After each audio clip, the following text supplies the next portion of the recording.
Salam damai bagi kita semua. Banyak cara yang dilakukan oleh kawan-kawan Muslim untuk menyerang kekristenan, salah satunya adalah mereka menggunakan materi-materi dari Dr. Barth Ehrman, baik itu materi dari video-video maupun dari buku-buku yang telah ditulis oleh Barth Ehrman. Dr. Barth Ehrman adalah seorang teolog dalam bidang perjanjian baru yang berasal dari Amerika Serikat.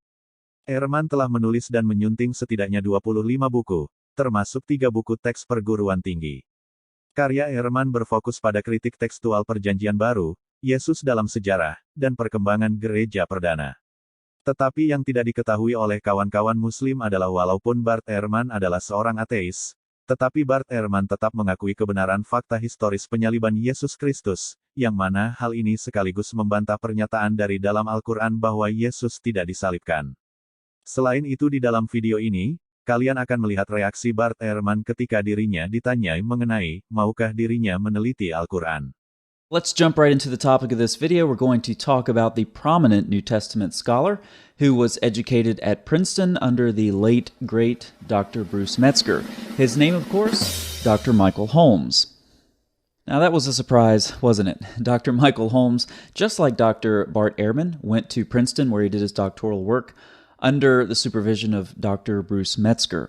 However, he is an evangelical, unlike Dr. Ehrman, and as such, most Muslims won't want anything to do with Dr. Michael Holmes. We'll talk about him a little bit later in this video. But a while ago, I did post a video where I sort of comically show how ridiculous and one-sided the Islamic treatments of the text of the New Testament are. Let's do a quick review. Let's go see who this article is citing. Barth Ehrman. Barth Ehrman. Barth Ehrman. Barth Ehrman. Barth Ehrman. A book that was co-authored with Barth Ehrman. Barth Ehrman. Barth Ehrman. Barth Ehrman. Barth Ehrman. Barth Ehrman. Co-authored by Barth Ehrman. Barth Ehrman. Barth Ehrman. Barth Ehrman. Barth Ehrman. Barth Ehrman. See also Barth Ehrman. Barth Ehrman, Barth Ehrman, Barth Ehrman. That's all Muslims want to talk about because he seems to, in many ways, support the presuppositions, the things that Muslims have been ingrained with since their birth. However, just as Muslims are inconsistent in their treatment with the biblical text, that is, they'll cite certain passages and leave others out, they're inconsistent with their treatment of Dr. Ehrman as well. And so in this video, we're going to cover a couple of important and uncomfortable facts that Muslims would rather leave untouched that come from their favorite New Testament text critic, Dr. Barth Ehrman. So we're going to run through these rather quickly and then draw some conclusions. Let's jump to number 1. The position I argue for in misquoting Jesus does not actually stand at odds with Professor Metzger's position that the essential Christian beliefs are not affected by textual variants in the New Testament. So there you have it. Essential Christian doctrines not affected by textual variants. That's not what Muslims think. Number 2. The crucifixion of Jesus by the Romans is one of the most secure facts we have about his life. That's from Dr. Ehrman's blog. Now, Muslims don't want to believe this as well because of perhaps the most ahistorical ayat in the Quran, namely Surah 4:157, that says that Jesus was not crucified.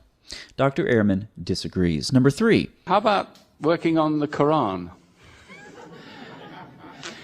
Yes, when I stop valuing my life, that's what I'll do. When I stop valuing my life, that's what I'll do. Now, at this point, some Muslims will say, well, Dr. Ehrman, what he really meant was he doesn't value Islam, he doesn't value the Quran, and so in that sense, he doesn't value his life if he starts taking time to actually do any serious work in these areas.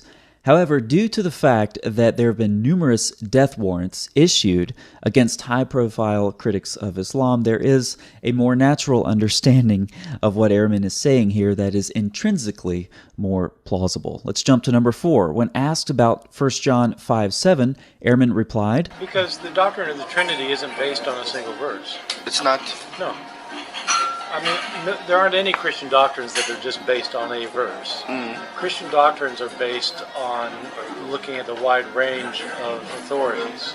The doctrine of the Trinity is because there are places where you have the Father, the Son, and the Spirit that are mentioned, like in Matthew 28. and there are passages that show that Christ is God, and there are passages that show that the Spirit is God. And so if you've got Father, Son, and Spirit, and they all can be shown. So they just mix them up together and they come trying up to with, justify a monotheistic religion. You develop a theology based on a wide. If you're a biblically oriented person, you base your theology on a wide range of biblical texts, not just on one verse. And some of this bears repeating. The doctrine of the Trinity is not based on a single verse. I had this come up recently in a comment. Let's hear it again from Ehrman. Because the doctrine of the Trinity isn't based on a single verse. Also, there are passages that show that Christ is God. And there are passages that show that Christ is God, and there are passages that show that the Spirit is God. So, the doctrine of the Trinity is not based on one verse. Christ is described as God in the New Testament as well as the Spirit. 3 more uncomfortable facts for Muslims from Ehrman. And finally, Constantine was not responsible for the rise and spread of Christianity.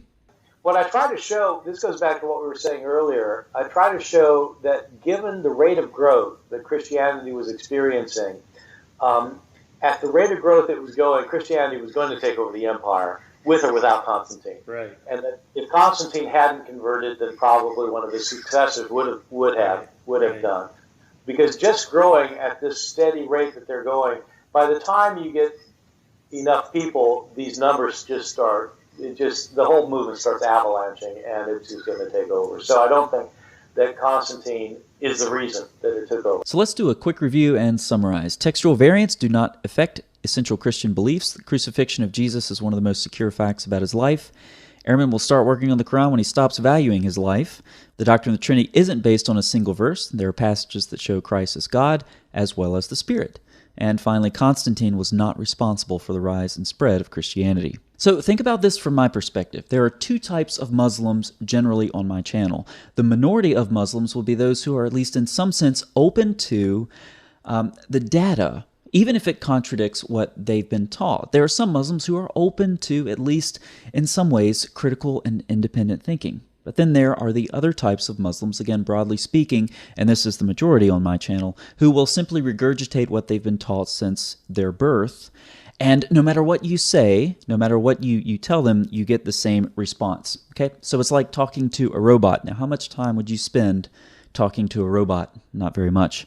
And so to those Muslims who seemingly dozens of times per week regurgitate things that Ehrman has said or things that they think Ehrman has said on my channel, all you're going to get in response is a link to this video. It's actually much quicker to produce a video and just copy paste it as a link in response to these comments than it is to deal with these comments typing back to them individually. But for other Muslims who fall in the other category I mentioned, who are open at least in some sense to data, who are attempting to think critically and independently, then I would recommend you jump over to the Evangelical Text Criticism blog. One of the contributors there is Dr. Michael Holmes. I talked about him at the beginning of this video, but there are numerous other contributors as well who are highly qualified in the field of New Testament text criticism. And so for Muslims who are honestly interested and not being so one-sided. Not because I'm afraid of Ehrman, but because the material is so one-sided that unless you do an awful lot of work, you won't get any balanced sources or evaluation or the like. Hop over to that blog and have a look at what those scholars say. And for the rest of you who just give your sort of pre-programmed robotic response, well, all you can expect to get from me is just a link to this video. I'll see you next time. Thanks for watching.